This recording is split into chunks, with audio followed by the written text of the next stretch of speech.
All right. Well, we are off, and as any proper run of this game does, we are beginning with the escape segment. Not the most thrilling start to a speed run.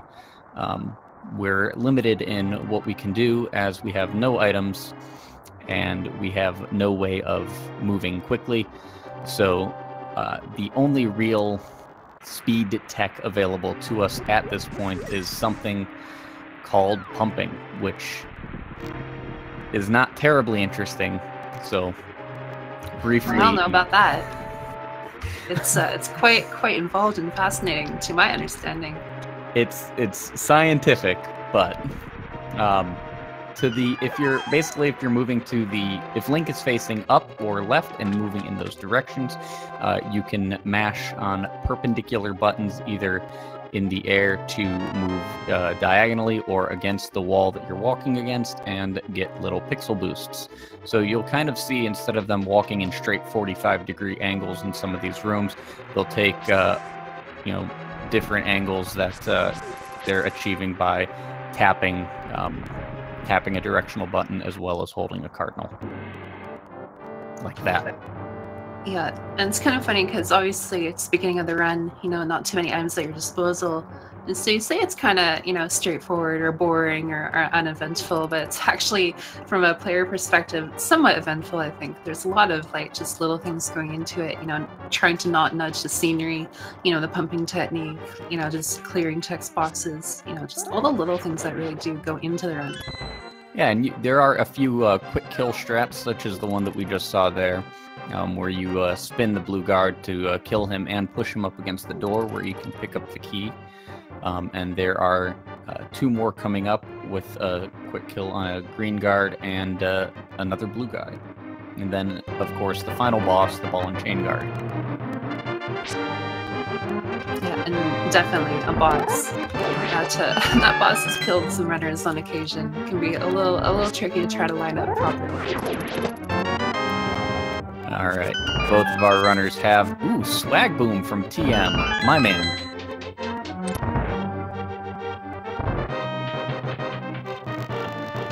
Both of our runners are off to the basement to rescue the princess, as one does in a Zelda game. Yeah, this is true. Yeah, the great thing about watching these runners is that even though, again, this segment is somewhat simple, just all the little things are cumulative, and you can see how, the runners will kind of pull ahead of one another, or even just fall behind, even just in the simplest of rooms. TheSabin, not one to be outswagged with the lamp chest turn. I think we might be in for a swag off.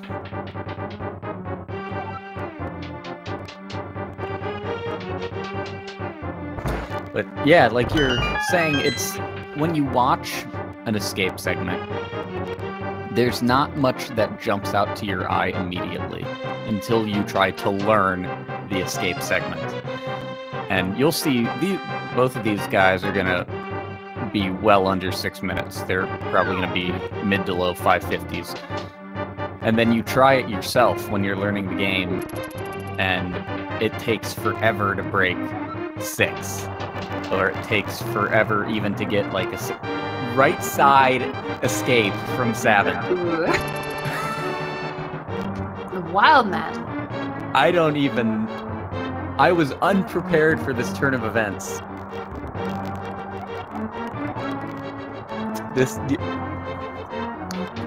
There is absolutely no benefit or detriment to going one way or the other, but you never see that side of Hyrule Castle. I'm excited. It's the little things. It actually hurt my eyes to look at it. I was just not trained enough to recognize the right portion. So we're now in the back half of Escape, filled with rats and bats and snakes. Oh my. And we've got this snake room coming up where actually they got the exact same pattern. Yeah, they got the same RNG. Wow. That was incredible.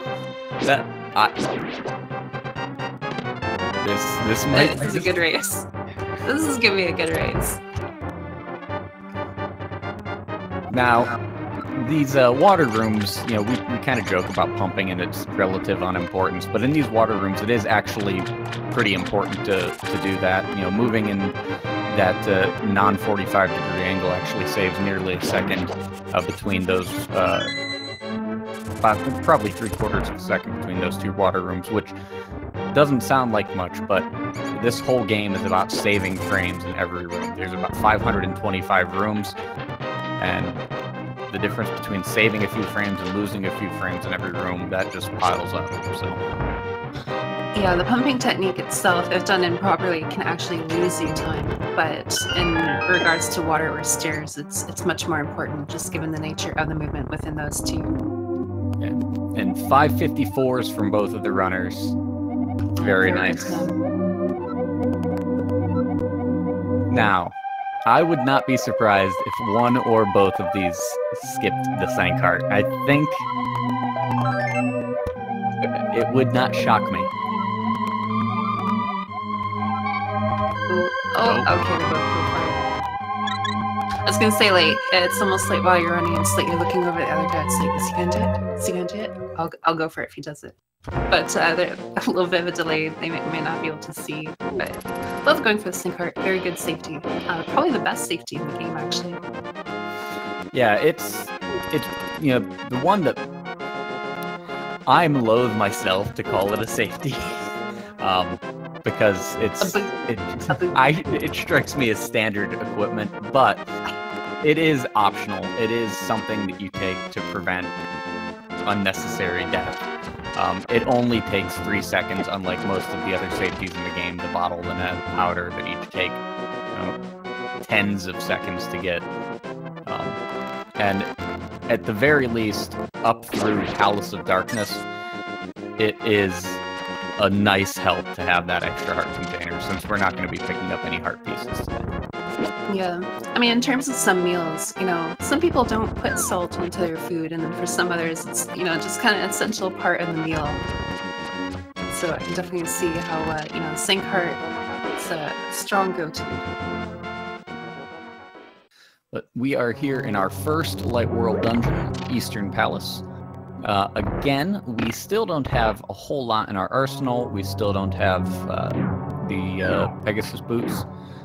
So you're still going to see a lot of that, you know, just the optimized walking, not nudging doors, not nudging corners as you go by, and a little bit of pumping here and there. But coming up, there's going to be our first, so to speak, trick of the run. This room has 4 Stelphos that should spawn. But by walking into the room in a particular pattern, you cause one to spawn outside the room to the north, the other tries to spawn on a pot, and you can kill the left and right ones while the spawning process is hung up and get out quickly. And both runners executed it well.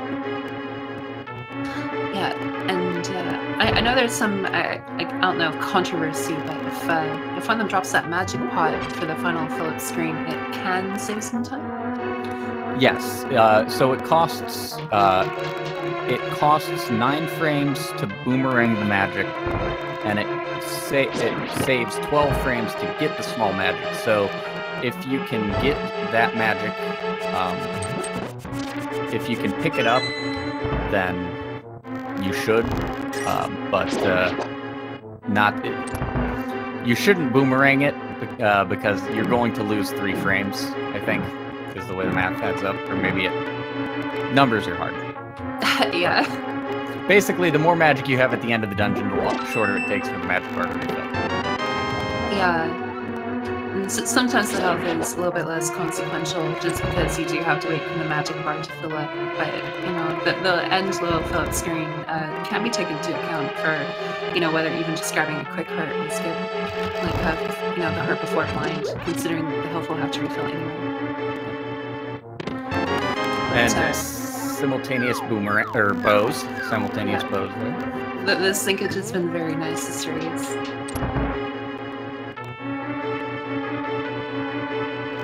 So you get to with greenies here. TM missed the key and kind of had to dance around to go back for it.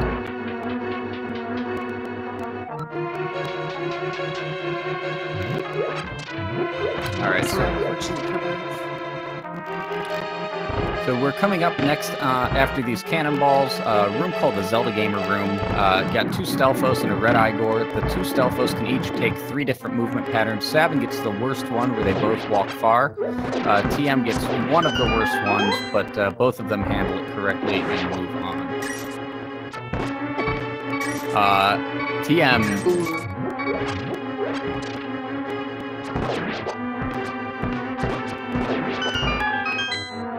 All right. Yeah, it should be through now. Even though Easter is the first dungeon, you know, it actually is somewhat intimidating. It's very easy to, you know, take hits to your health, and especially considering you do need to damage boosters with those. While TM was having trouble with the 2 Red Igors, SabIn had a little bit of issue with his Armos quick kill, but was able to sort it out and not lose a ton of time. TM, meanwhile, got the top right Armos quick kill. And about... looks like 7 seconds separate the runners at this point.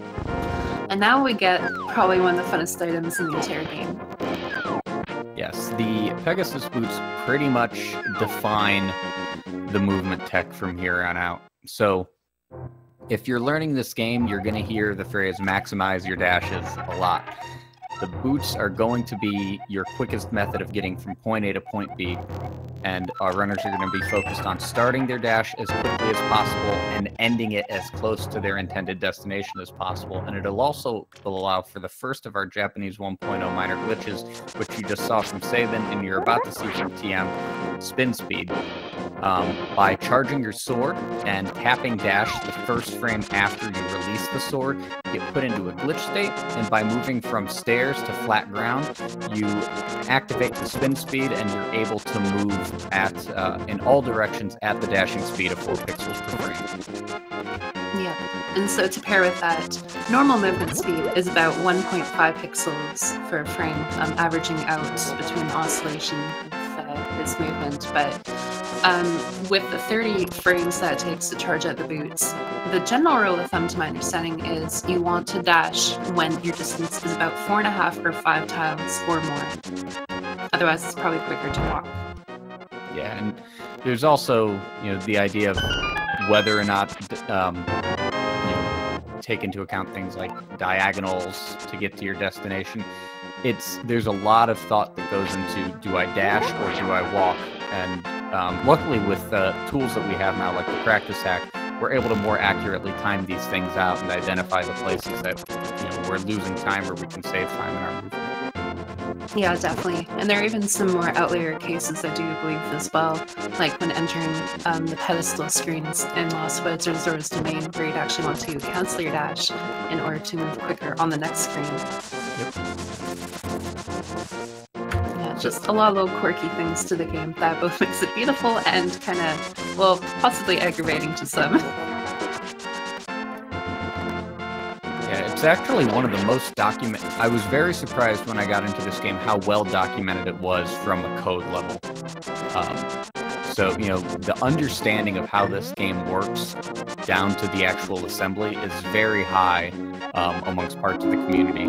So we've been able to learn a lot about how the game works and why it works. And it actually helps make this a really fun game because you can ask a question and get the answer. Why does this happen? This is exactly why. Yeah, and to go with that, it's very well optimized, and that's why, you know, you think, oh, well, it's only a frame or two. Yeah, but it's a frame or two. So now that we mentioned maximizing dashes, and this is the palace in which you will learn to do just that. Desert is, in true Nintendo fashion, the place to learn to use the item that you just got. A lot of wide open spaces and rooms here, and pretty much the most important thing that you can do in some of these rooms is get your first frame dash, cancel your dash as closely to the destination as possible. You got the cannonball room that TheSabin's in and that TM's entering, where you have to pay attention to those cannonballs and see if you can dash right on through like TM was just able to. Dash movement is pretty key to a good time in many of the rooms here in desert. Yeah, definitely.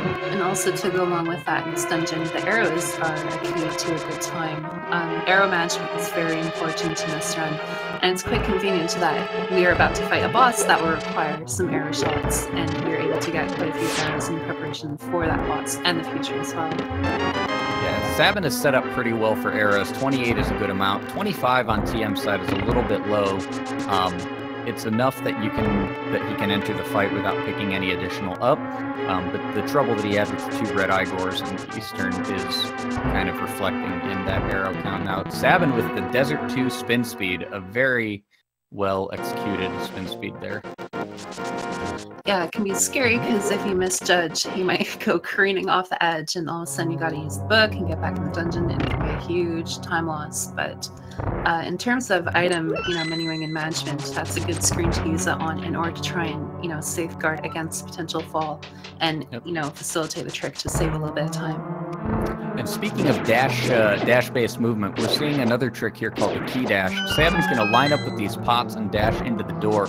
Because his dash started on a multiple of 4 pixels away from the door, he's able to hit the unlock trigger, unlock the door, and dash straight into it, as opposed to bonking off it as he normally would. 1620 torches time for Sabin, by the way. Very good time. 1626 for TM, also good. Yeah, still very close between those two. And now we enter probably one of the hardest fights in the game, Lanmola.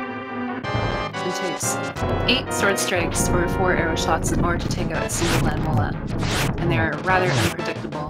The first cycle is fairly straightforward, though there is still RNG for the directions that the worms will go to. After that, it's pretty much just read and react to everything.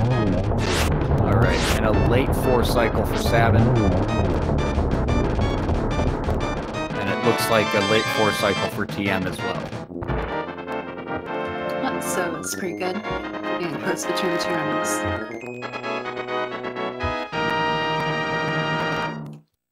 And that leaves both of them with in a good position with their arrow count and also their rupee count. We want to make sure that by the time you finish Tower of Hera that you have at least 14 rupees. Both of these runners are obviously well ahead of that. Did I just miss a cactus dash? Was I looking on the wrong side? That was the cactus dash. Small adjustment, but yeah, that was the cactus dash. A little bit more swag for TM. Basically, you have, I believe, 1 frame to cancel the downward dash before you can turn right and dash through the cactuses. Well done. And now our next Japanese 1.0 exclusive minor glitch, fake flippers. Giselle, can you tell us how fake flippers works? Yeah. The general idea is that when you hop into the water, for a single frame, I believe, the game detects that you're, in the water. It doesn't really, it takes time in order to read whether you have flippers or not. So if you transition to the next screen, 1 pixel away from it, you can basically kind of store that state as you go into it. The game treats it like you have the flippers, but if you take damage during that state, you're in for a bad time because you don't technically have the flippers, so when the game tries to readjust your positioning, it doesn't really know what to do and you soft lock. Yep. If you get hit on the screen other than the one that you entered the water in, game over, man. Yeah, though for the purpose of the tournament, you are allowed to restart from Link's house. In a normal run, that would invalidate it, but for the sake of the tournament where, things can happen, and, being in the spirit and fun of the tournament, we do allow you to go to Link's house, but, yeah, it's still going to be a big time loss regardless. Yeah, the rules for the brackets are a little bit more punitive, but we'll cover that in the event that it happens in a race. Meanwhile, TM blocked by a squirrel, Sabin blocked by a boulder. Death Mountain is a harsh place. She is a cruel mistress. And I do believe here is where we see our first instance of a quick warp. Based on the camera position of the screen along the X coordinate, you can enter a warp going from either the dark world, from the light world to the dark world, or the dark world to the light world. And if you get it right, you save about 30 frames. So if you see the runners kind of move in a funky fashion in order to get to the portal, it's simply to facilitate that quick warp. Yep. for every 8 horizontal pixels of camera movement, 2 of them, 2 adjacent ones will trigger a quick warp. And you can save about 14 seconds over the entire run if you hit all the quick warps. Speaking of more swag. And we see the boomerang dash from thundermustache. Normally we wait until after pod to talk about item dashing, but since we just saw it, that is our 3rd Japanese 1.0 exclusive minor glitch, where you can dash and use an item at the same time. TM used that to throw the boomerang when he started to dash, so the boomerang hit the crystal switch as he got to the pegs. That lets him kind of put the controller down for a minute, use the iframes generated by pegs and Link's collision, and take an input break. But, now the tiles are gone, and he can move on. Yeah, it can be a little bit risky, because if you happen to hit a switch, you'll have to hit it again in order to bring the pegs down, so there is the potential for time loss. And it is 3 inputs all in the same frame. But if you can do it, again, you do get that nice little bit of a break. Yeah, and if you do hit the switch but not get on the pegs, when you hit the switch again to lower them, and again the next time to raise them, the game stops. The tiles stop flying. It's just straight time loss. There's, you know, it's not like you can hit the switch while the tiles fly. You are going to lose time. Yep, definitely. Now we get to talk about some of the, it's not a glitch. Don't call it a glitch. It's just physics abuse. The first of our 4 bomb jumps here in Hera. We're going to place a bomb, get within, in this case, 2 pixels of the gap for TM, and let the bomb boost him across, and TheSabin also gets a good bomb jump there.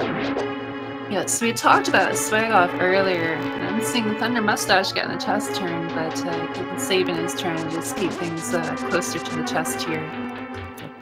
Thundermustache going for a lot of fun tricks. Ooh! Bumper skip got TheSabin.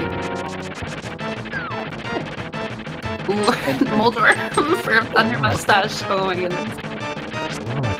Hera is rude. Hera is deceptively difficult. You know, it's got the first real challenging boss, and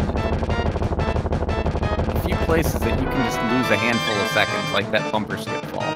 But TM handles Moldorm. TheSabin's in the arena now, and is actually getting some pretty friendly movement from Moldorm, chasing the head, slashing the tail, and getting the poke on the last hit. Yeah, it was a really good fight.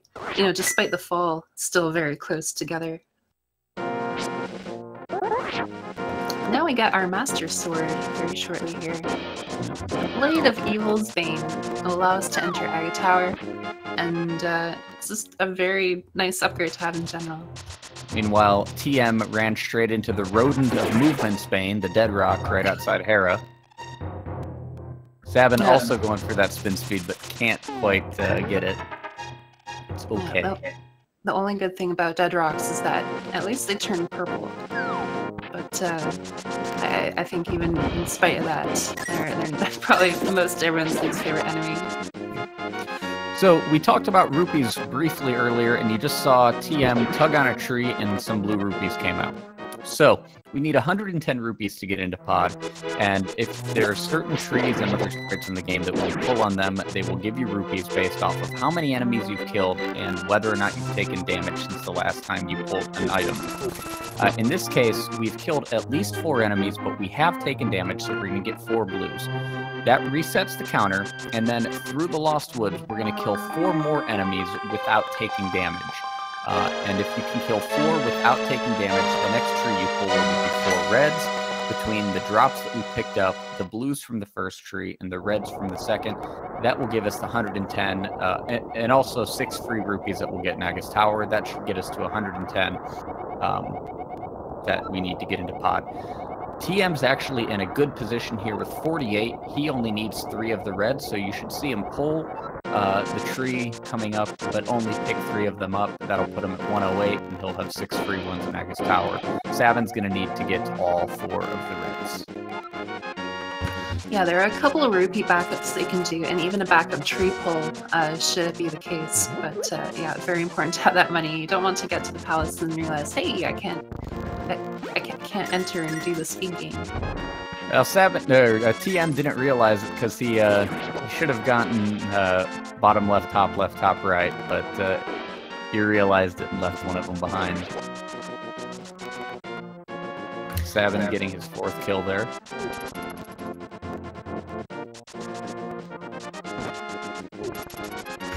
So now we're pretty much just heading to Aga Tower, which is just a huge kind of little execution gauntlet with a bunch of little RNGs. Meanwhile, TheSabin getting beat up outside the Lost Woods by the 2 green guards. And TM entering Aga's palace, castle, tower, hideout. Den, crib, flat. Townhouse. I'm blanking on the C one, but we'll let go. Condominium. Condo, thank you.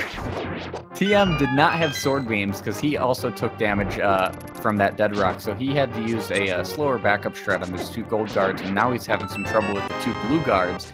Normally you have sword beams for these first 2 rooms. TheSabin doing a different backup that I'm not familiar with, but gets through. But you're supposed to have sword beams for those rooms, and without having them, they had to default to some backup strats. TheSabin there, having killed those 2 blue guards with a spin, that might come back to get him. We're going to need to pay attention to some drops that he gets in Palace of Darkness later on. We're trying to hold on to a prize pack, and he's at risk of losing it. Yeah. A lot of strategies in this tower. Ooh, Steven with the chest turn. A lot of the strategies in the tower have to do largely with your arrow count and your health count. There are a few different things you can do, both that save time or compensate for other resources.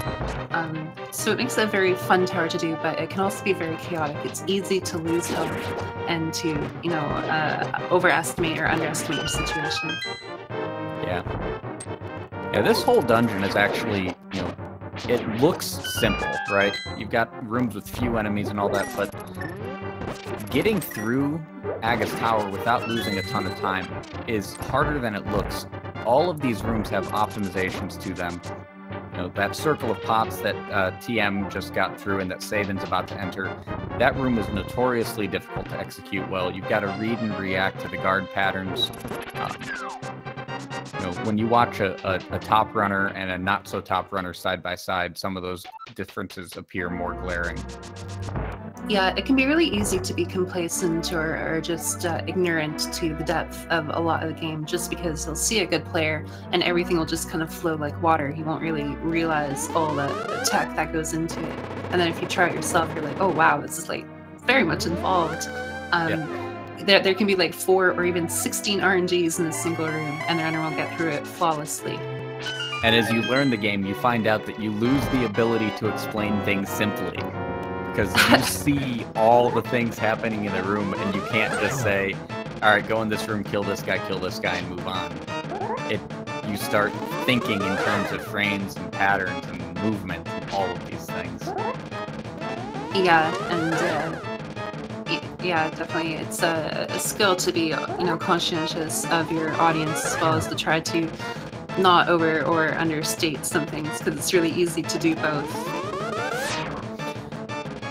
But here in the Aga battle, we are now at the mercy of RNG. So Aga is a cycled boss. He has 5 attacks that lather, rinse, and repeat. The first is a guaranteed energy shot that you can reflect. 2, 3, and 4 are energy shot or a blue shot that you the blue shots can't be reflected. 5 is a lightning. Take 6 reflected shots to kill him. The best that you can get is 0 blue balls. You know, reflect 4, take a lightning, reflect 2 more. The worst that you can get is 15. Every blue ball costs 6 seconds. And then 3, 7, 11, and 15 cost an extra 6 because they generate a lightning cycle. But I think TM had, I think I counted 3, maybe 4 from TM. And I think TheSabin had 5. Yeah, the fight is effectively a glorified cutscene. There is some little speed tech you can do, like trying to knock Aghanim into the center in order to have him, potentially warp a lesser distance. But for the sake of the run, we just really hope that between the two, the RNG is comparable, because obviously this is a testament of, skill and swag, and, arbitrary time loss. It's an unfortunate, thing indeed. Yep. 3002 sword up on the pyramid for TM. That is a solid light world. And SabIn not far behind. Yeah, definitely. 30 minutes, sub 30 minute, exceptional time for the light world. 30-14 for SabIn. Blue ball adjusted, sub 30 for both of them. Oh, but SabIn takes a hit on the pyramid screen. That's unusual. That's kind of an unforced error. You should be able to make it through that screen regardless of RNG without taking damage, because you do not want to be low on hearts throughout pod. You need sword beams eventually for some strats, and you're going to take some intentional damage through a bomb jump. Dot shame. Dot shame on Scribo for shaming others.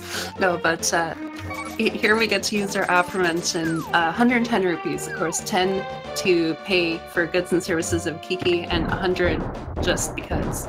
And in we go to Palace of Darkness. You'll see the runners do a little bit of a shimmy there. That's because Kiki is very slow to do his work, and so we try to scoot him a little bit closer so that he'll jump up onto the statue, and it'll just save a couple of frames here.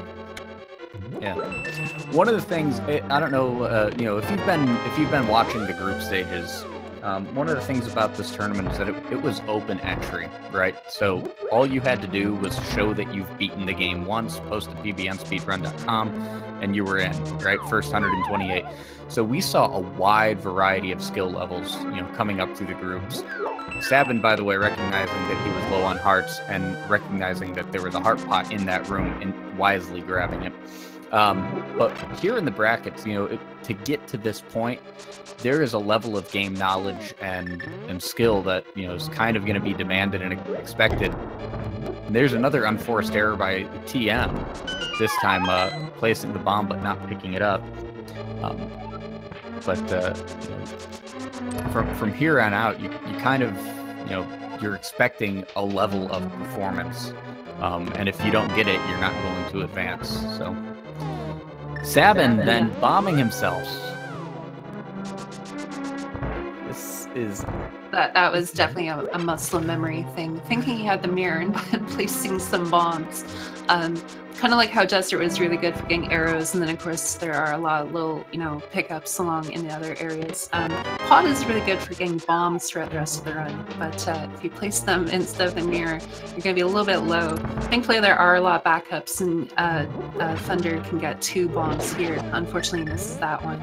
And there are other backups in the rest of the run too, but yeah, unfortunately we'll be down just a couple now. So, as our runners go into the hammer jump here, I'll explain that in a second. We want to keep an eye on what this Helmasaur drops. Okay, SabIn did not get the fairy drop. He's in good shape.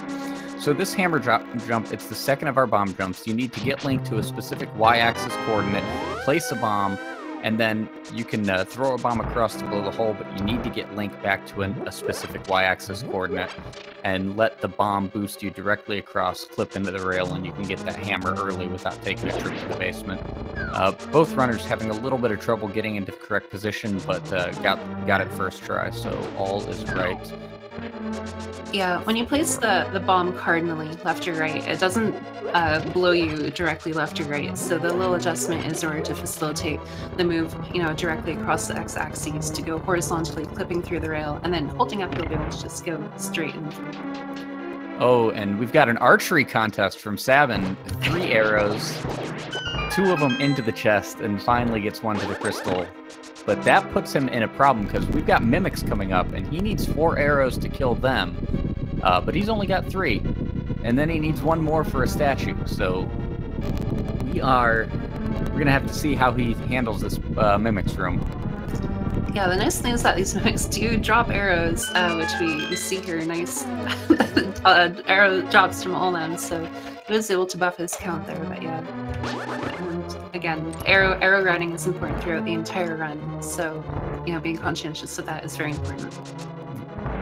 Now I have the Terrapin room. Very fun strategy, and Thunder gets it quite perfectly. Also the best enemy name in the game. I agree. I agree. In Super Mario, I think there's one enemy, Terrapin, but this is very similar. Like, two great names for some fun turtle enemies. And TM is entering the Helmasaur fight. Helmasaur is 2 phases. First, you got to knock the mask off. 17 hammer hits to knock the mask. During this phase, Helma can pick one of 2 attacks, a fireball or a tail whip.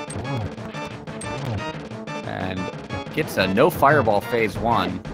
Now he's going for hammer hits to get through phase 2. It takes 4 hammers, 8 slashes, or 4 spins, or some combination. And is able to take out Helma. Yeah, Helma... Palace of Darkness is the first Dark World dungeon. It's actually a pretty intimidating dungeon. You take intentional damage, you have a fun bomb jump strat, and then Helmasaur can be a very tricky fight. It can go some unfavorable patterns, and then even just the strategy that TheSabin's doing here, holding its sword out and trying to diagonally hammer into the jewel, can be very tricky. And it is very easy to die here. If he takes one more hit, he will, so this is important. But he does take it down, Helmasaur, so he's now in the clear. Yes. Yeah, you can only take if you get into the fight with full hearts, you can only take 3 hits before the next one kills you. So that is with the sync heart, I believe, but so yes. Par for the course. But both runners survive. Hopefully both of them can leave behind what I'm sure each of them would say is a less than stellar pod, kind of shake the dust off and move on to a more successful Thieves' Town. Yeah, Thieves' Town being the 4th dungeon of the run, but the boss taking the same amount of damage no matter what weapon you use on him. TM getting lotteried by the Ropa outside of pod. Tried to dash through it, but kind of got sat on there.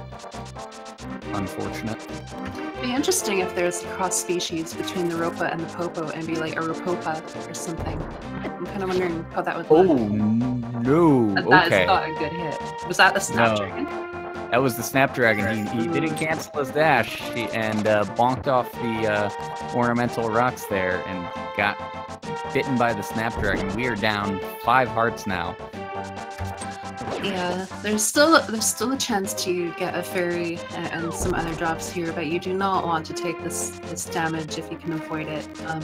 Again, Dark World, Green Mail, still pretty squishy. There's a lot that can go wrong, so you don't want to have a lower health count if it's not necessary.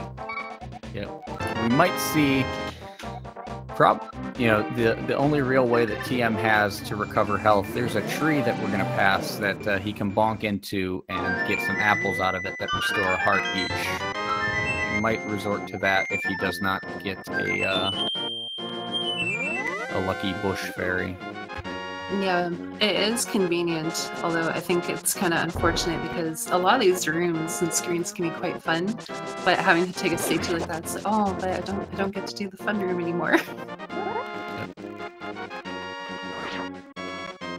Yeah, gonna quickly use spin speed to get past our friend Usain Bolt here. And he is lovingly nicknamed because he is unusually fast for a soldier. Yes, excessively so. If you try to walk past him, you're going to get caught, and it's very easy to take a large amount of damage there if you don't get the spin speed and you just try to walk through it. And the shape of the terrain there makes it difficult to fight him off, so... Yeah, he is definitely on the salary because he does a very good job, but through the use of magic, we are able to sneak by. Thundermustache doing a strategy here, spin speed and trying to get off the stairs. I believe it saves a little bit of time, had a little bit of trouble, but it does get through on the second attempt, I believe, and gets health refill of the aforementioned apples, and is now good to go. Yeah, the downside, there's 2 downsides to having to get those apples. First of all, obviously you're losing time by bonking them. Second of all, you get a random amount of apples, and when you get a lot of them, or actually when you get any of them, they generate a lot of lag because they get thrown off in different directions. Diagonal moving sprites in this game, for whatever reason, generate a lot of lag. So you lose time getting them and then just from the lag frame. So it's kind of a double whammy there. Yeah, definitely. You see Thunder going into Thieves Town. He pulls the entrance open off a little bit to the side. It's because when you roll back, you bump into the wall there, and you don't roll as far. So again, just little bits of speed tech all over. Sabin is having some trouble too. He dashed into the trunk of the tree, had to wait for the bomb, and then because his timing was a bit off, he caught a spear and then has a run-in with a moblin. So they're kind of trading off mistakes right now, keeping things even, but still having pretty good times for both of them. Nothing major, just little paper cuts here or there. Yeah, for the most part, Thieves Town isn't too intimidating. There are some rooms that can be a little bit, but there are also some health refills within the dungeon too. And the boss fight of Blind being more scripted. As long as you're able to play somewhat cleanly, it's not the scariest dungeon, but it can go wrong very quickly. Alright, TM entering the Hellway, not able to get good pixel, and now getting beat up a little bit, but gets through. Yeah, I think even if you got the pixel, the RNG might not have allowed for it, but I could be unsure on that. Things move very quickly in this game.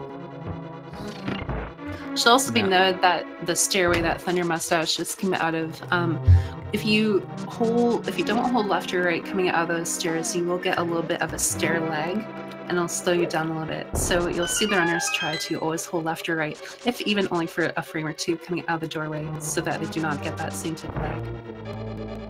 Sabin was unable to go for that center dash up the Hellway there. He got some bad RNG from the Gibo, but was able to adjust and get through.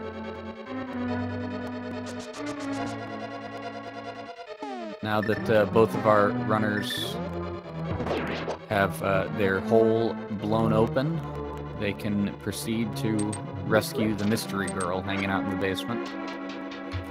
Yeah, and Thunder, recognizing that his bomb count a little bit low, goes for a bomb pickup right there. Yeah, he's actually still going to be short coming out of this dungeon. You want to have 6 bombs leaving Thieves Town, so he's going to have to keep an eye on that bomb count to progress through the rest of the game. He's going to have to look out for some extra drops, probably in Swamp. Yeah, the enemies can both drop bombs in Swamp, and then there are 2 very convenient locations. Well, I suppose one is a little bit less convenient, but there are two guaranteed locations to get the bomb if you are looking for one.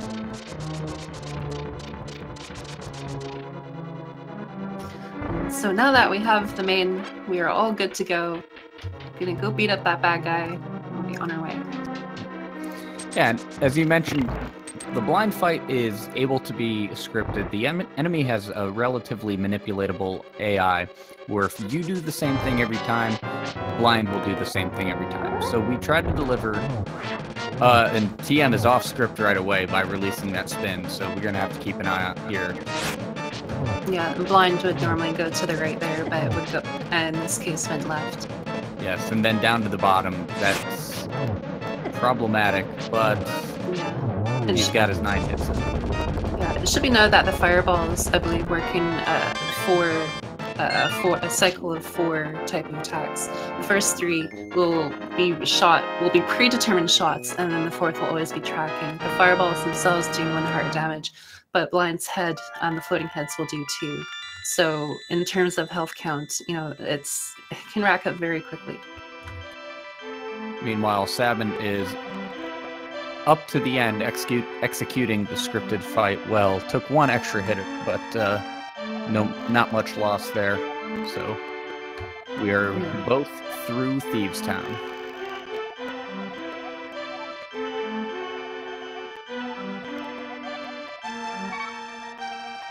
Yeah, so now that we're done this dungeon, we're going to make our way, and while we are getting money for Zora later in the run, we're going to upgrade our sword, because Skullwoods is a terrible place, and we want to give Mafia the business. And TM... 50-50. The bomb troubles continue, but he's bailed out by the 50-50 bomb drop there. Yeah, Thieves Town is the 4th Dark World dungeon, according to the game. but we do it second in the Dark World because it allows us to get to the Tempered Sword quicker. The Tempered Sword makes all of the boss fights from here on out much easier, so... Yeah, definitely. So it's very fortunate that TM did get that 50-50 bomb drop. There are a few locations like that, but that one is probably a little bit more notable since it's earlier in the run. Kind of depends on the route the runners like to take, but yeah. These town giving the gold mitts, we now get the Frogsmith.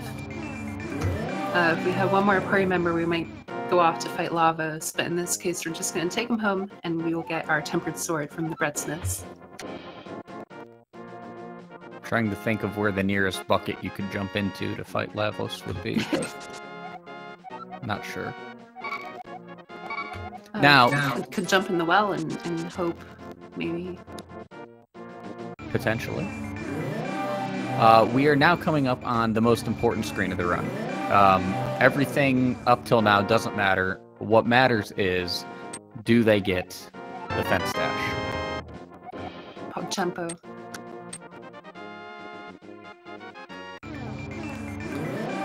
So we will now keep a close eye on thundermustache as he jumps off the ledge and is going to progress to the next screen and hopefully press 2 buttons at the same time.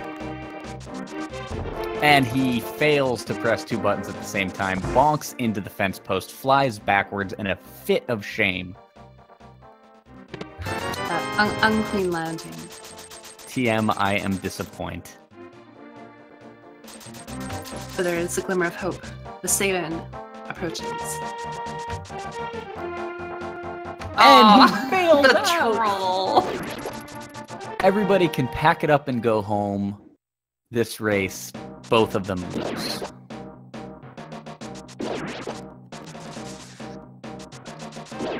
I mean, he did. I'm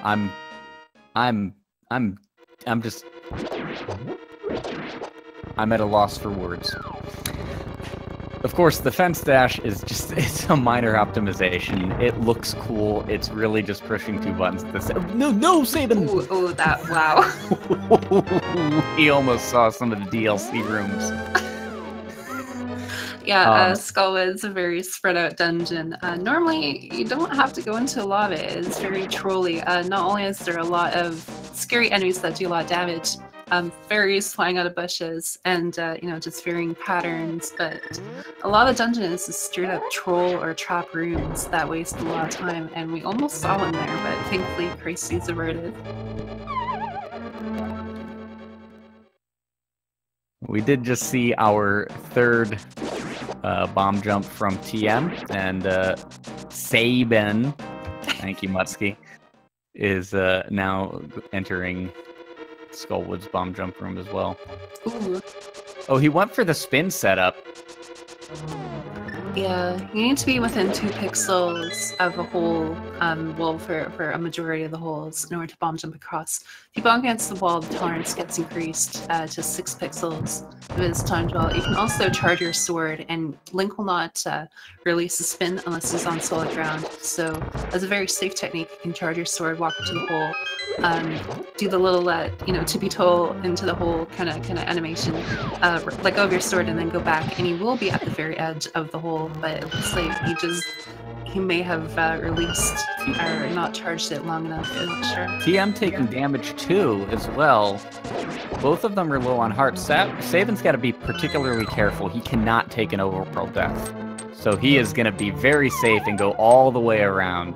An overworld death would be minutes lost. Yeah, it's deadly. In the dungeon, you get to go to the start of it, but even in Skull, it's not a good thing to die. Thundermustache in a lot of trouble here too. The spikes will always do 1 heart of damage, regardless of mitigation. Moth will do too, but it does get through very nicely, scarily as well. All right, Sabin is through the mummy hellway, on his way into the moth fight himself. Yeah, but 2 hearts is dangerous. A lot of things can kill you instantly. So 3 hearts would be an absolute minimum, I would say, for wanting to go into a fight a little bit more comfortably, to have a little bit of a buffer. But hopefully here, SabIn will have a good fight. He's much Oh, help. he does not get the dash to start the fight. He has set himself up in a bad position here. Moth will not get off the spikes. Okay. That's good. That's good. All right. He has lived. But,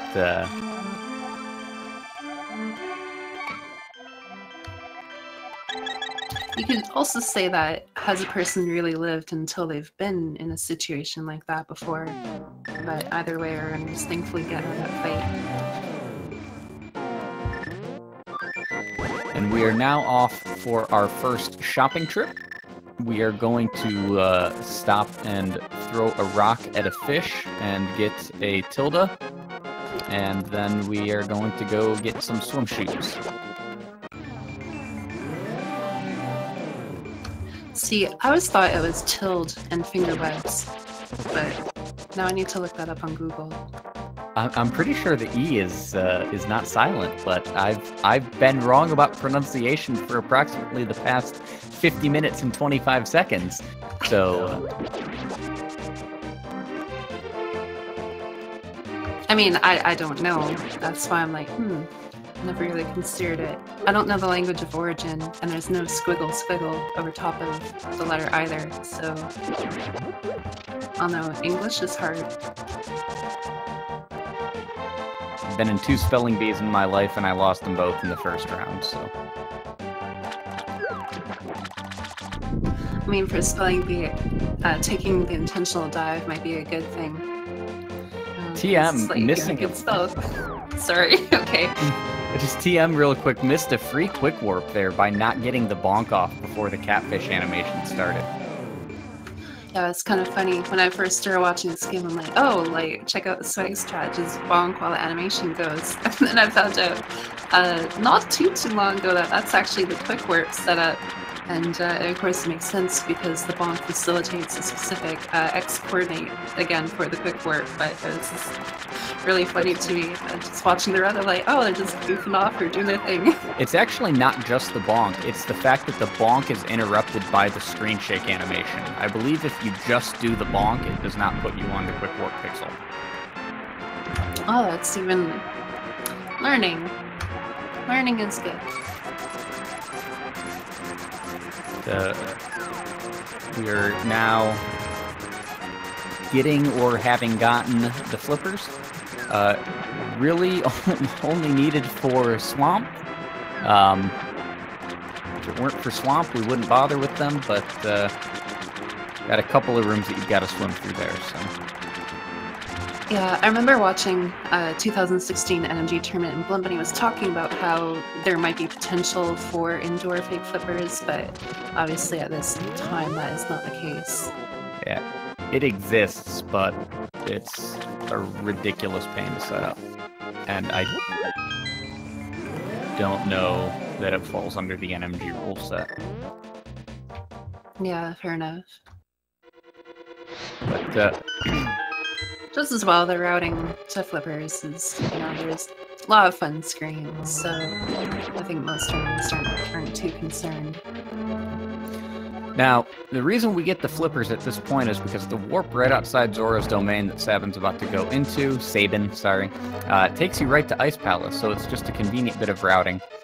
And we are now in Ice Palace. This is where the damage dealt by enemies has slowly been ticking up. But here we are supposed to be getting the blue mail, which effectively halves most of the damage that you take. We are not going to, because it takes a long time to get it, and it's wholly optional. But that means that starting with the boss of Ice Palace, things are going to start hitting hard. Cold Stare in particular does 4 hearts of damage if you hug him. So business is about to pick up. TM, by the way, just now atoning for his bomb routing by having to stop and pick up the drops from the Stelphos Knights. It's a very nice 5 arrow drop as well. But yeah. And here we have everyone's favorite bomb jump, the Ice Palace bomb jump. Yes, you have 3 horizontal pixels that you can place the bomb on. Once you place the bomb, you move down 8 pixels and let the boost carry you across.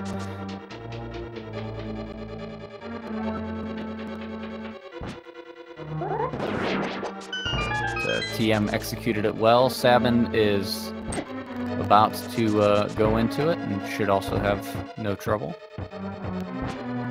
Very nice Lonely Fire Bar room from TM. Very quick movement using the movement mechanics of the hammer to get to that staircase.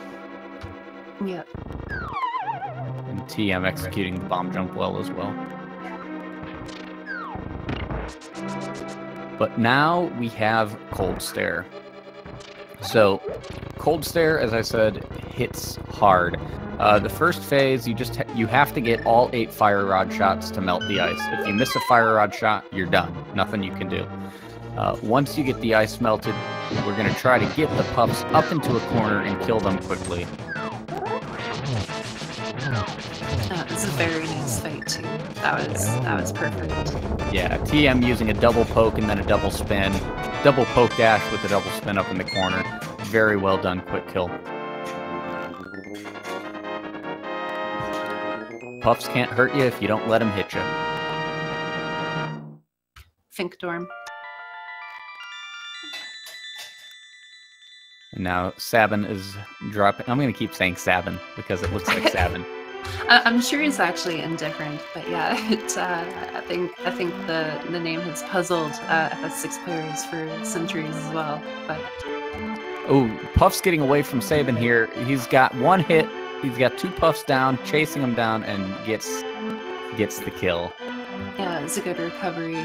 If the Puffs are desynced, it'll add some lag, and of course, the fight itself will be a little bit slower. But the important thing is that you do finish the fight.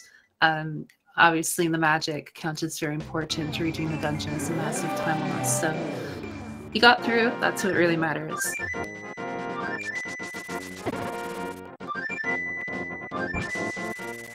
And our Uber bird having a little bit of difficulty coming, but dropping us up at a wrong location, unfortunately. But before long here, we'll be making our way to Swamp Palace. Yeah, Floop Point. So after all those hard dungeons, we finally get a little bit of a break. Floop Point 5 is actually a very hot vacation spot this time of year. Gets there, realizes it's overbooked, and decides to just go back to his house. Yeah, you could go out, to the desert and the beaches, or you can, go into the swimming pool. So, opting instead to go for the pool. But yeah, Swamp is normally the second dungeon in the game, so the difficulty kind of takes a little bit of a step back. But the main thing about Swamp is that there are a lot of little enemies and little things that get in the way and can really eat up time. You can go through the dungeon and think, wow, this is like, a really chill experience going through. And then all of a sudden you're looking at the time and say, wow, so much got eaten up, where to go. Real quick, we just saw 2 minor glitches simultaneously. TM used an item dash with the mirror while pushing a block to actually despawn the block. Normally you can push the block and spam the mirror, causing it to disappear. You're going to see that from Sabin right now. But both of them actually did it. They did item dashes with the mirror to cause the despawn. Very nice. Yeah, and of course thundermustache going for the backup bomb right there. There's also a restock room at the end that you can go to, but it's really important to have a couple bombs here. One for Mire and then Ice Rock Cave. But both runners now in Swamp. Despite any of the issues that one or the other has had, they've both pretty much kept parity. One not letting the other, take advantage of mistakes, or one not being able to take advantage of the other's mistakes. So they're both about 30 seconds apart at this point, maybe a little bit more. Yeah, just about an hour in, and only about 30 seconds apart. So, it's just been a very good race so far. Thunder having a minor lead here and been holding it, fairly well, but. Again, just there's a lot of race left. Yep. TM gets his second key at 59 on the dot, so we'll kind of see where SabIn picks his up and base the time off of that. Yeah, as you said, you're not going to take a whole lot of damage in Swamp. It's intentionally... it's supposed to be the second dungeon. We're way overpowered at this point with the Tempered Sword and a bunch of extra hearts and items that we're not supposed to have. So you're probably, fingers crossed, knock on wood, 35 key pickup for SabIn, so 35 seconds separate the runners right now. You're probably not going to die, but it is easy to just lose buckets of frames right and left from enemy patterns or movement issues. Yeah, the main threat of dying would more so be on the boss, but the boss itself is fairly easy to avoid death on. You're not damage tanking it or anything like that. As example to our upcoming boss, the Vitreous, after this dungeon. But yeah, no, just a lot of little things, like even that little red fireball in that room can, hit you, and just little things can add up a lot of damage in time. Alright, so TM's got his big key, and SabIn is on his way there. And from here, we're going to stop and pick up the hook shot. Yeah, hookshot, very useful item. If I'm not mistaken, when you use it, you go at 2 pixels a frame, but it's not the same for dashing when you're trying to maximize it. So diagonal movement is fine, but it does also allow for some fun glitches with, the item dash type thing, where you use the items at the same time. We'll see that very shortly. Thundermustache and SabIn to follow. Line up with the statue there, open the chest, and that will facilitate them to hookshot that key pot very nicely. And here we see Thundermustache already using the item glitch so that you can pick up that pot successfully every time. By hooking the lower pot with the item dash, it puts you in a glitch state, which lets you pick up the top skull from underneath the statue. Why? I don't know. And Thundermustache also getting a bad Bari RNG where it's electrified. There are a few different ways that you can frame kill in order to dash through, or to get through at the first possible frame. He opted to dash, cancels dash, and then start up another one. Alternatively, another popular one that you'll see is players will slash or sword twice, and that will also time the Bari very nicely. Thunder grabbing a couple hearts from the refill room, but nothing else. And then we are on our way to the boss of Swamp Palace. Eventually. Alright, Michael Phelps room accomplished.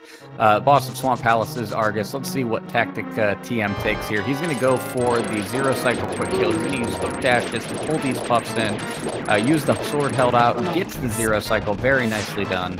That's very impressive. Argus is deceptively one of the hardest fights in the game. I think he... Was that an empty cycle? I don't know. I started looking at SabIn's screen a little bit more closely because I figured it was a little bit more in the books for Thunder there. Yeah. It was either a zero... it may have been an empty cycle. Argus looked like he stayed in place for a while, and I thought I heard the hurricane sound, but...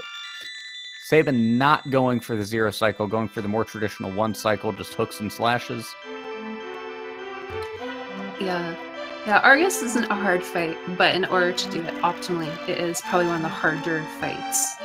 Just again, in terms of the zero cycle, 0 or 1 cycle, binary cycle, to try and get it. But either way, SabIn, again, very, very close to follow. If you don't get the 0 or 1 cycle, it's only a few seconds, thankfully. Yeah, the zero cycle is about 6 seconds faster than the 1 cycle. Each additional cycle's, well, let me rephrase that. Each cycle adds about 6 to 7 seconds. In TM's case, he got what's known as an empty cycle. He killed all the puffs, but not in time to actually stop the cycle sound and what would have been an animation. But both runners had equivalent Argus fights there. Yeah. So we take our spike duck and we go to the mountain. And at this point, it's you know, even though we have a lot of health, we want to maintain that health because coming into Misery Mire, we want to have sword beams for the second room of Mire. And in general, health is very important because we will be tanking damage in Mire. And so, you know, health management is very important. Yeah, you saw TM there, by the way, doing some item dashes with the hook on the stairs. Using the hook dash puts you in the same state as the spin speed that we talked about earlier. So when he left the stairs, he got spin speed. Then he did something called a sword climb. He held out his sword on the stairs, did a hook dash with the sword held out, and that let him move at an increased rate of speed while on the stairs. You see Sabin going for it now, and then releasing the spin to get his spin speed up at the top. Yeah, we'll see it a couple more times, just between going to Death Mountain, but then also entering Ganon Tower. We see Thunder now going for his Ice Rod. And with here, we'll have all our extraneous shopping requirements done, and we can pretty much go through the rest of the dungeons, progressing through the game. So 10501 Ice Rod for TM, and see where Sabin clocks in. Yeah, and very nice that Thunder did not take any damage. He's still adaptive here, but we have other plans for him.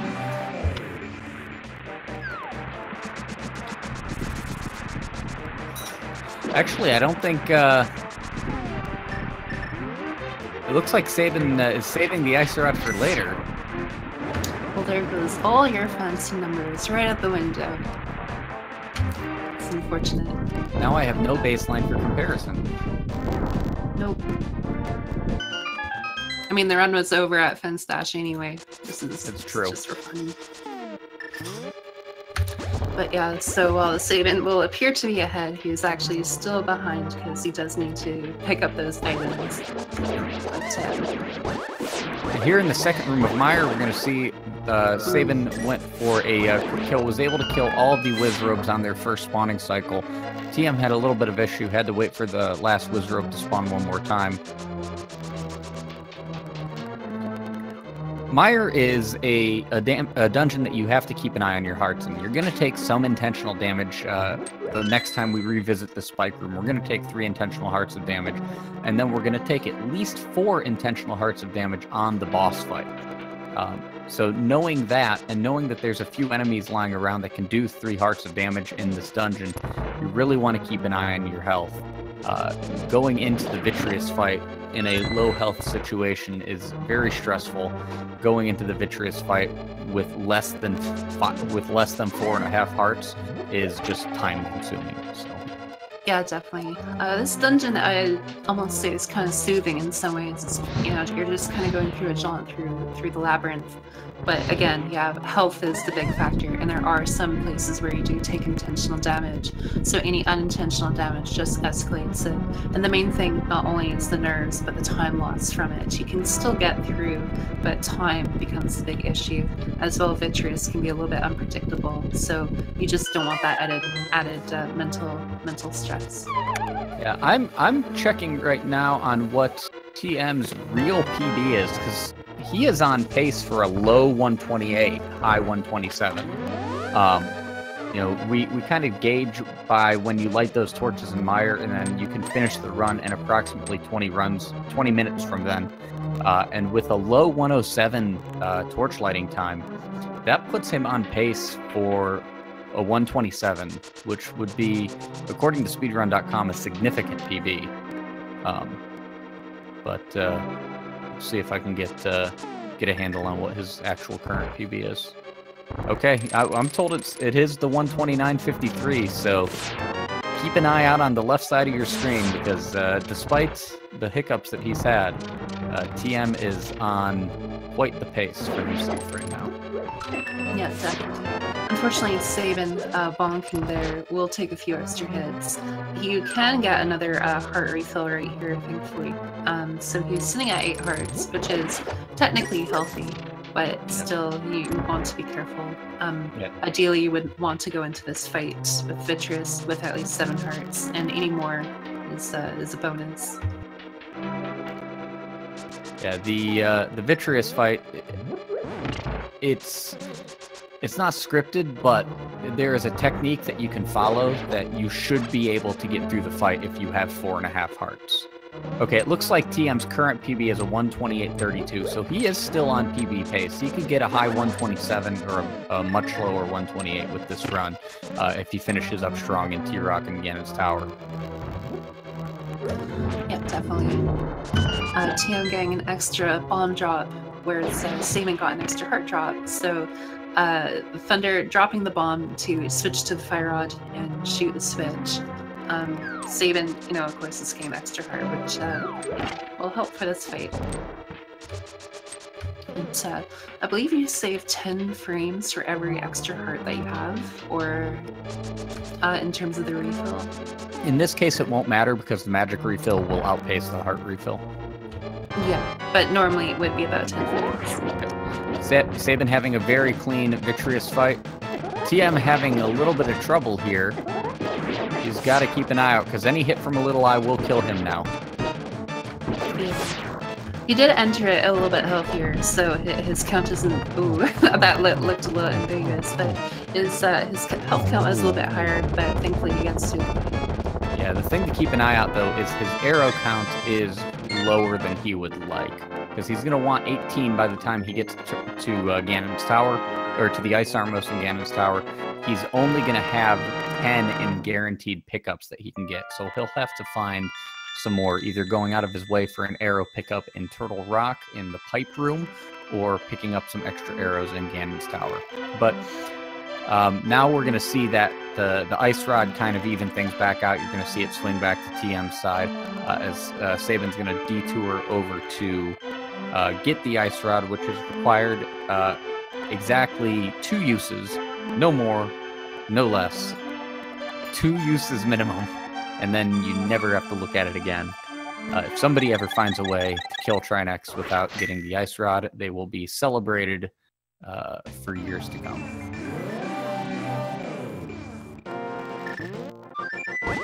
Yes. Ooh, unfortunately, SabIn taking crab hit there. In the late world, those crabs are exceptional in that they do 2 hearts of damage. Compared to a lot of other enemies, and of course Thunder having a little bit of dead rock from there. Yeah, it shouldn't be too big of a deal that SabIn took that damage there, because he does still have his fairy prize pack set up.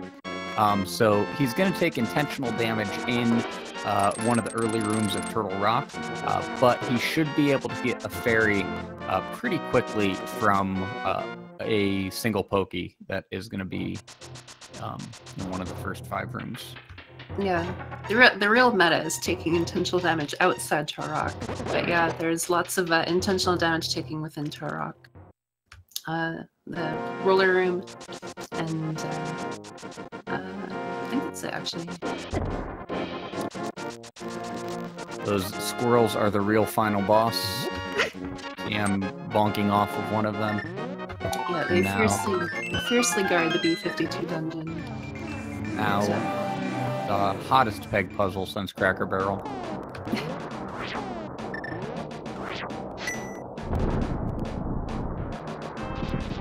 Oh, SabIn getting blocked. Yeah, he dashes off screen to despawn the squirrels and gets his revenge, but yeah, they are the true final boss.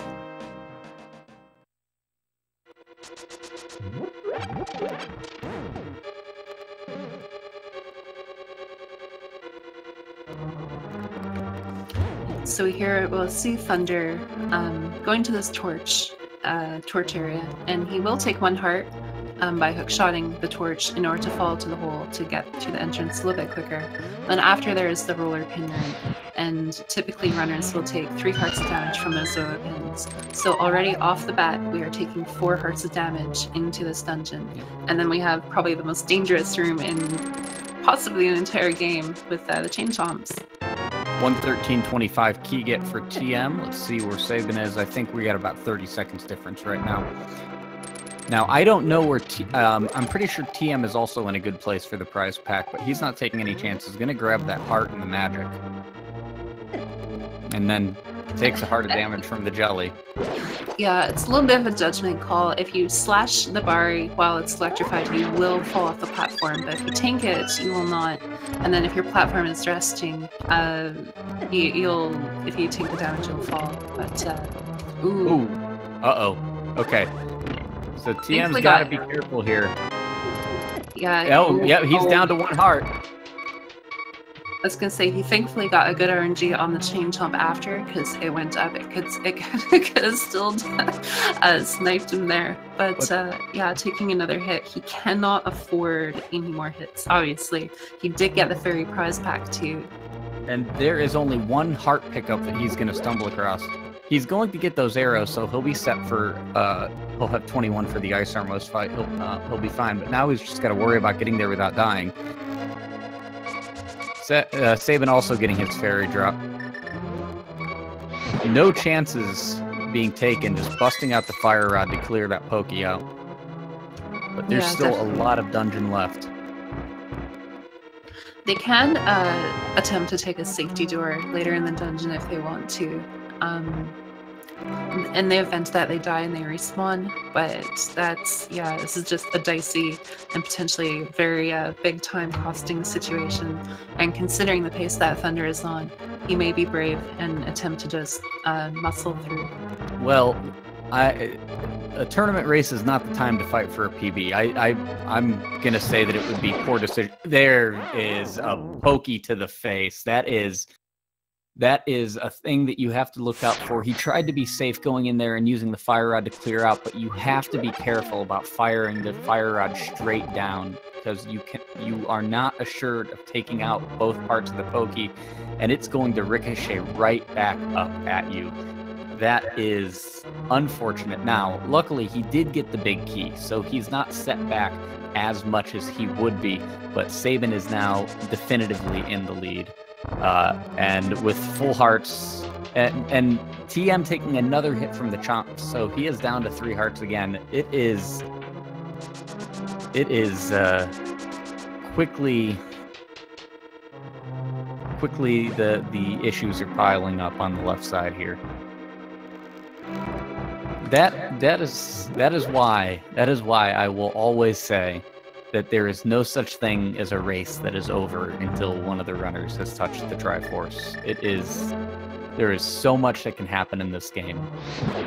Yep, and even after defeating Ganon, there's a glitch where you can not get the freeze at the fanfare and still fall in the hole. So it's again, right up until the very end, there's stuff that can snuff you. Then TM took damage there after Pokey too, so he's down to 2 hearts again. These Spokaboku is just not being bros right now. These rollers can do 3 hearts of damage. He's got to be careful here. Okay, he's got that correct. And now he's probably going to pause himself on the platform maze here so he doesn't take an intentional heart of damage. Might use the hookshot for iframes, we'll see. At this point, though, he might be assuming he's got to go all out to win. Yeah, he's just going for it. He knows that it's do or die now.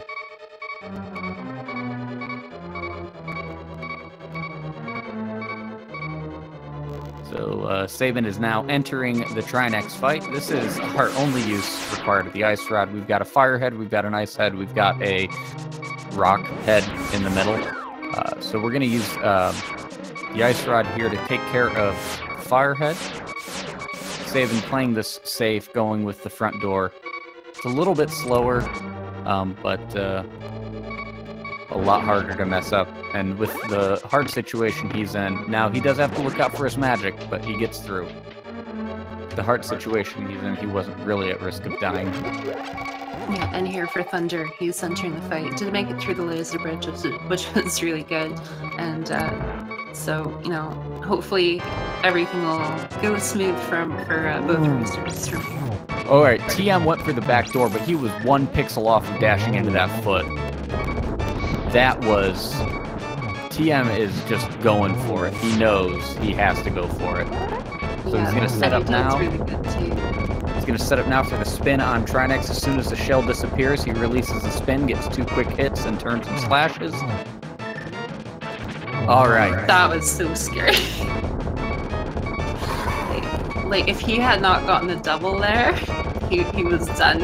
And even that slash, like, Tronex is up in his grill, but Thunder not breaking the sweat at all. Body's the boss. Tronex down. Both racers about to head to GT. That Yeah. We have a race. There is still may be only one dungeon left and a pig, but there is still a lot going on. Thunder did not get that cactus dash to let it end here. He is going for it.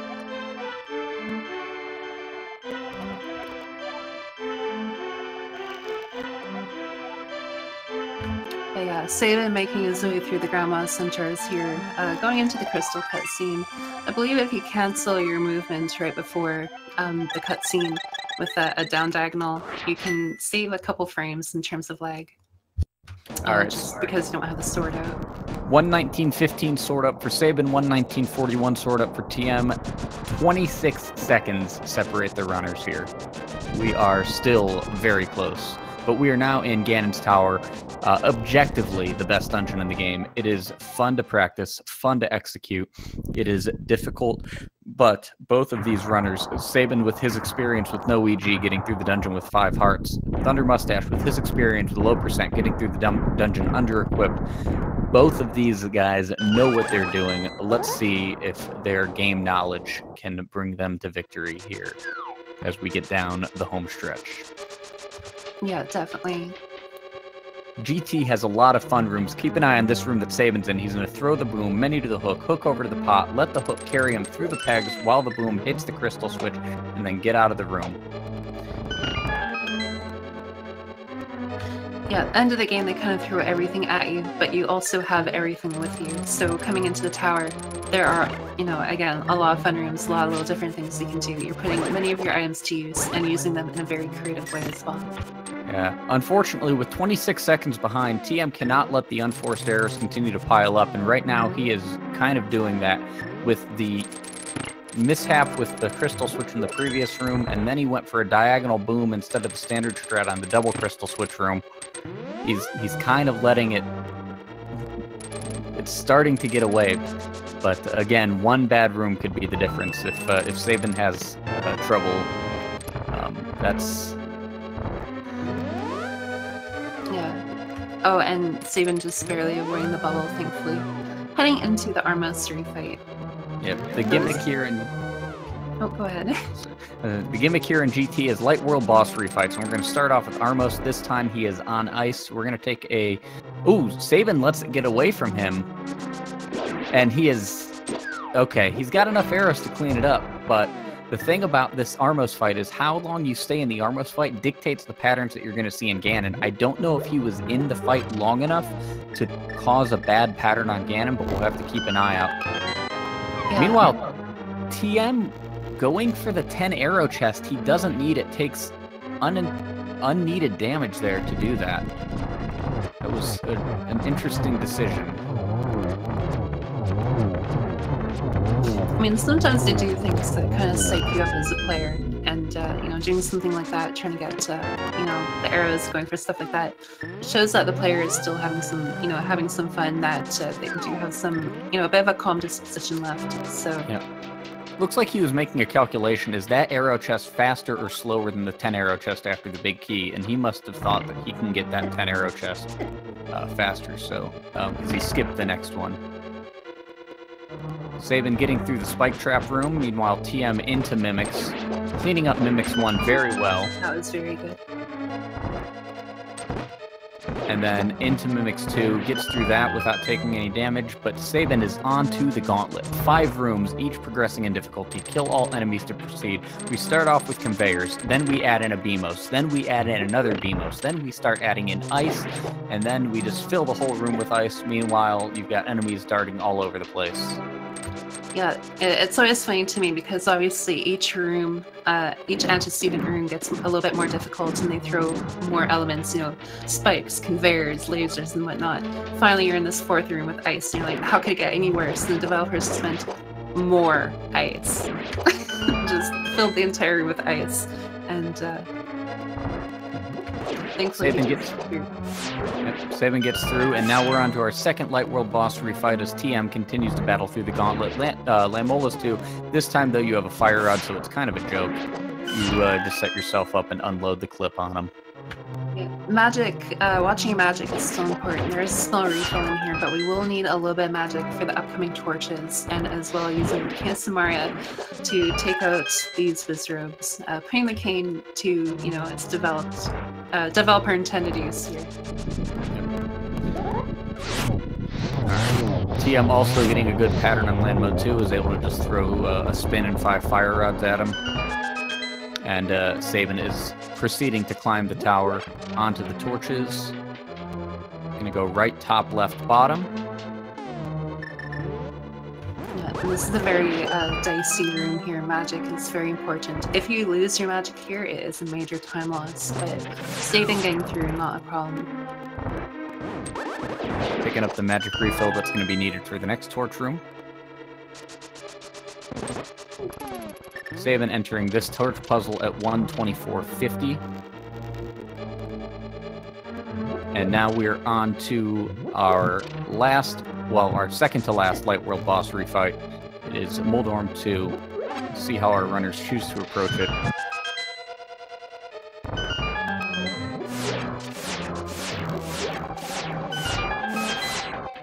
And at 125.18, TM is 28 seconds behind.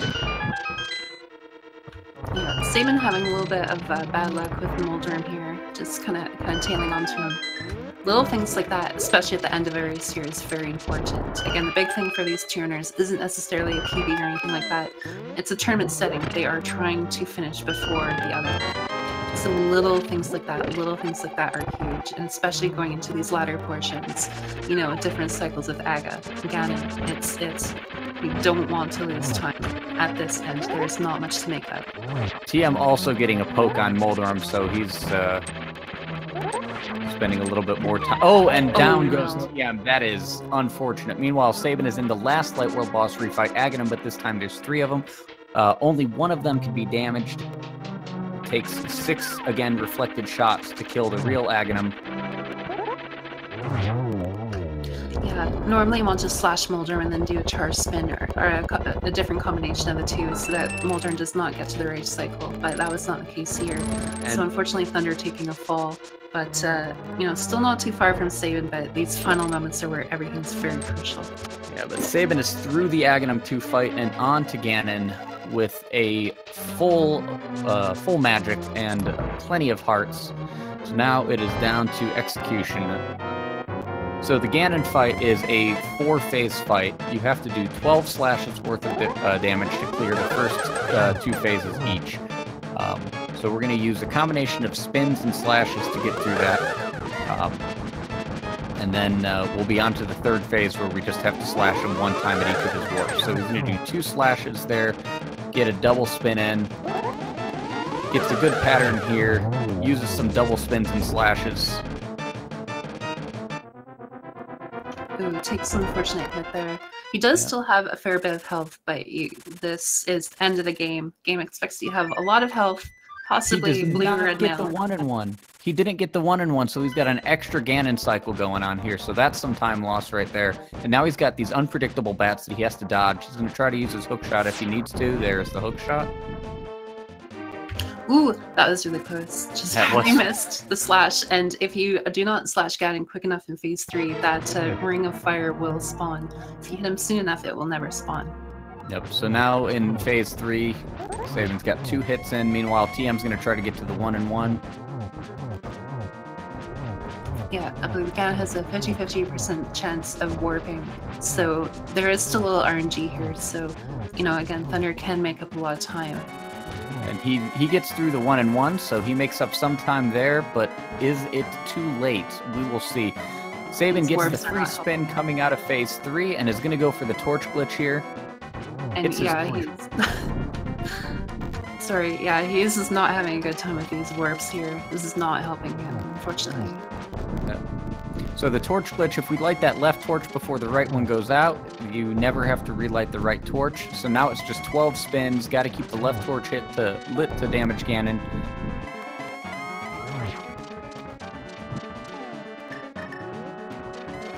And it's Sabin's to lose right now. He's just got to keep that torch, keep lighting that torch, and keep spinning the pig.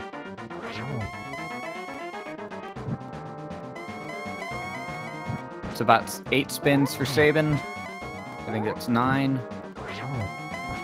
And oh, okay, he had more than I thought. That's 12, and that is it. These runners are so fast. Sometimes we have trouble, catching everything. But GG's. It's a solid race. Just wow, Death and Turtle Rock. And with an official speed racing TV time of 1:29:22, the winner of this exceptionally close race is TheSabin.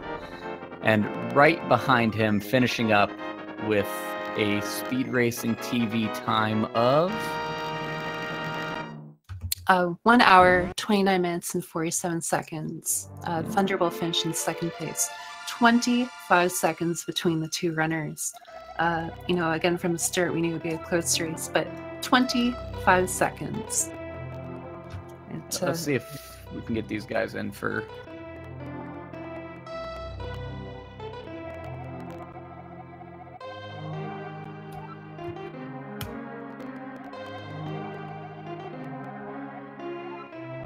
An excellent race from both of them. Let's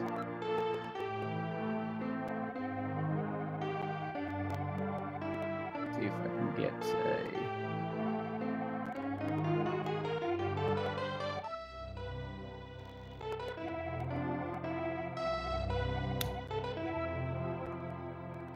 see if either of them wants to pop in.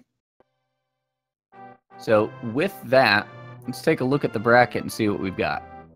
So with TheSabin advancing, he is on to the second round, and his next opponent is going to be either Dark Mind Demon, one of the top seeds in the tournament, or Korok, who's DMD's opponent in the next round. So we'll find out shortly who Sabin will be facing next. Yeah, things only heat up from here. And while we wait to see if we're going to get either of our runners in, I'm going to take a look at the schedule for tomorrow. So we are starting early at 9 a.m. tomorrow. Looks like we are joined by TheSabin, so I'll hold off on the schedule. Congratulations on advancing in a very close race. Yeah, GG's.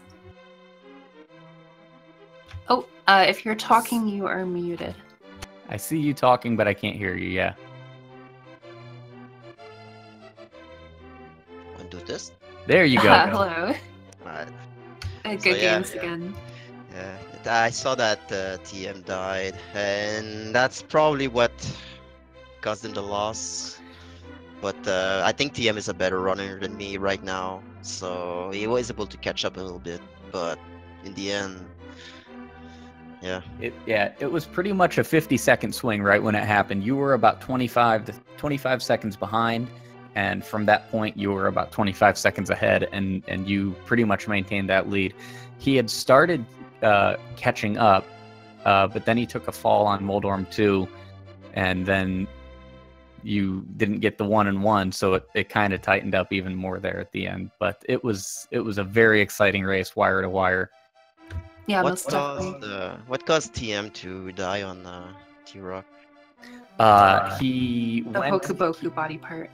Yeah, he took a bit of damage, and he went into Pokey 2 low on hearts, tried to be safe, and fire rodded straight down into a Pokey, and the fire rod did not catch the body part. It came straight up and killed him. Dang. Yeah. Oh, it was really unfortunate. He did have the big key, but yeah, just obviously any death is somewhat disastrous. Yeah, this game is pretty ruthless. Yeah. Death, yeah. Yeah, I'm pretty sure that's not the favorite run that you've ever done. This run was interesting because I've been playing other games lately. I've been playing like Link to the Past 4 or a bit, and it felt like in my movement and stuff like that, I was doing weird stuff, and the game, right, for real, wanted to kill me. Like the quick turnaround after picking up the Master Sword outside the forest, that was the thing. There's a lot of things like that that it was weird, but in the end, I managed to take it safe and make it happen, basically. Yeah, I could tell that there was a little bit of rust. There were a number of early unforced errors on your side, but the thing is that TM was making similar mistakes, so you guys were kind of going back and forth. One of you would start to, pull ahead a little bit, but then throw a bomb the wrong direction, or one of you would pull ahead a little bit and then, take extra damage. So it was just kind of back and forth until it was right around, I think, Thieves. And me and TM posted our pendant and crystal catches on the Speed Racing TV chat, so we knew where we were. Yeah, but both of you played very well, and I think we are joined by TM now. Hi, GG's. Oh, and there he goes. Got his praise and left. Let's see if he pops back in here. But so yeah, I was just looking over the bracket, and it looks like your next opponent, TheSabin, is either Darkmind Demon or Korek. So we'll have to wait and see. I'm not sure when their match is. I think it's actually their match is tomorrow at 1 o'clock. So you'll know who your opponent is in a little over 13 hours. But all right, now maybe we're joined by TM. Welcome back. Yeah, sorry. GG's. Thank you. It's unfortunate what happened there in Poke 2, but that is the video game. Yeah, it's chomps. That's Chomps. what happens when you think you have enough space to move around him, and you actually don't. Yeah, that's right. That is where it started, with the 2 hits from Chomps, and It might have been 3 actually. it it was pretty terrible. I was not so nervous because I've had like a 1 heart T-Rock before where I managed to pull through, but it didn't happen this time. Yeah, I was mentioning that, TheSabin, with his experience with no EG, and you having a better low percent PB than NMG PB for a long time, both of you are used to adversity in Ganon's Tower, but unfortunately for you, in the end, this is going to be where you bow out of the tournament. But you played pretty darn well throughout up to this point, so congratulations. Yeah, definitely, and saw some fun strats from you too. Thanks a lot. It was a ton of fun, and thanks Scrivo for organizing. And yeah, I'm pretty happy with my performance, so not too salty. Yeah, as well you should be.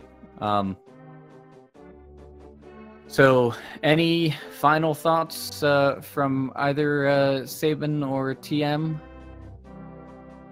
Sorry to keep you up so late, Sabin. And we can't hear you again, TheSabin. I mute myself every time. I don't know why. But I tried to make TM play on the French NTSC version, but it didn't want to. Sorry, maybe next time. all right. Well, Giselle, any final thoughts as we wrap this up tonight?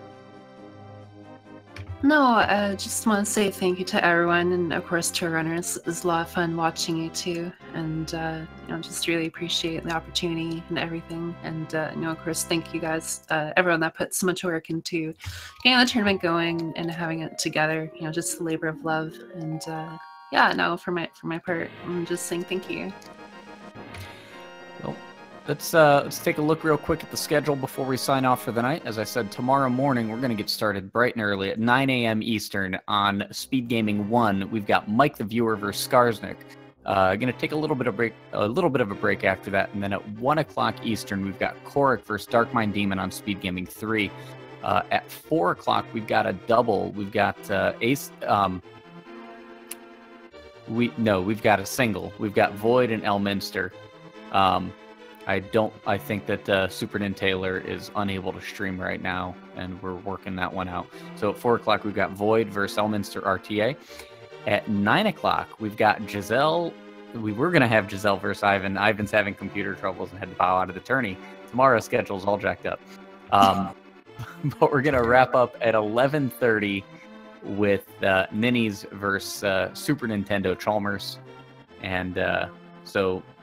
yeah, we've got the 9 a.m., we've got the 1, we've got a 4 o'clock.